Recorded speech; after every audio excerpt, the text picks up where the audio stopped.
All right, so good morning, everybody. Today's video is really to get you all familiar with this idea and this thing called convection currents. And convection currents are happening all the time underneath the first layer of the Earth. So we're looking at the mantle, which is the second layer of Earth. And convection currents are actually pretty related to things you've actually done in seventh grade as well as in other parts of your time. But this video here is really to help get you all familiar with what convection currents are, as well as how they influence our Earth, because they are a huge driving force in how the world shifts and how the world changes. Really, the goal today is to figure out what is the driving force behind how and why Earth's tectonic plates move. So, some key words you're probably going to hear today: mantle, crust, density, and tectonic plates. So we're going to go ahead and look at the idea of the first two layers of Earth. So the first layer of Earth that we currently live on is called the crust. The crust is thin compared to the rest of the layers of Earth. Now I know that in terms of what we live on, it takes a lot to actually dig through and dig down underground. In our eyes, yes, the crust seems really large. However, but when you compare it to the whole rest of the Earth, the crust is actually really thin.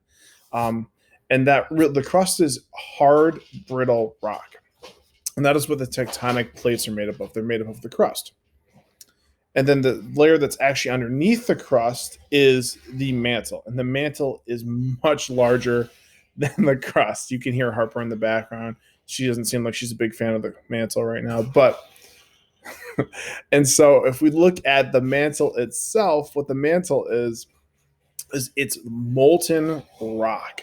In a way, you might think of it as lava or magma, but it's also like very thick, gooey, super hot rock.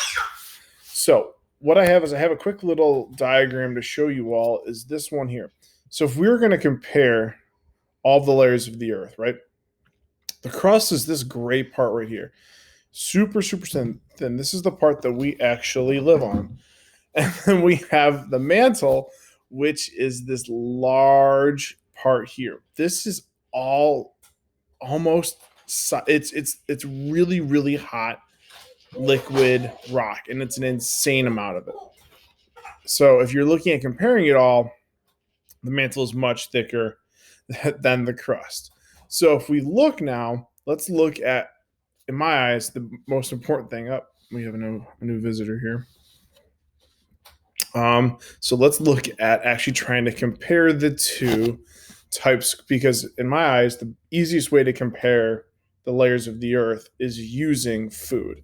So we're going to go back and we're going to take a look at how the two layers are related to food. So here you have marshmallow fluff, we have Nutella, and we have some graham crackers. So really, the Earth's crust is basically like a graham cracker. It's thin. So when you're looking at these sandwiches here, a graham cracker is much more thin than looking at the actual fluff itself. The graham cracker is also pretty brittle. You can crack a graham cracker, um, all those things, but it basically floats and rests right on top of the marshmallow fluff. And the fluff, or the Nutella in this case, is basically like the mantle. It's thick, it can flow, and it takes a lot of heat in order to get it to flow, but it can. And it basically is like the plates rest on top of this molten rock, and that molten rock will move. So what we're going to do is we're going to look at really what's happening below the Earth's crust where we currently live, and what is actually happening underneath, because underneath us it's actually moving. So we're going to go ahead and look at this video here of a lava lamp.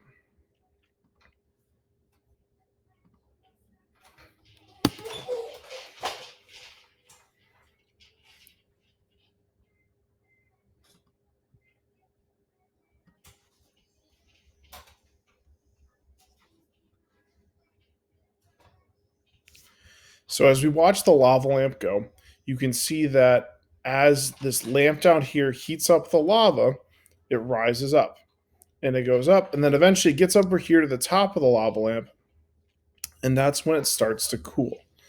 So if you're looking at it, you're going to see this constant flow in a big circular pattern of lava. So here we have another ball that gets pushed back up. So here, remember, it's being heated up by this lamp down here. And what happens when it heats up is it rises. Now, in 7th grade, you guys made hot air balloons. What you did is you took air inside of a hot air balloon and you made it less dense. You heated it up. So by heating up the lava down here, the lava becomes less dense, so it starts to rise, starts to float. But then when it gets farther away from the heat source, it cools down and it becomes more dense and it sinks. So this is currently happening underneath Earth's surface with the mantle. The mantle is molten rock, it's hot, and it's constantly moving, but it's not moving super fast because remember, there is so much of it. So if we think back to the diagram here, look at how much of the mantle there is. So with all of the mantle being this much, we might take a pause. Hold on.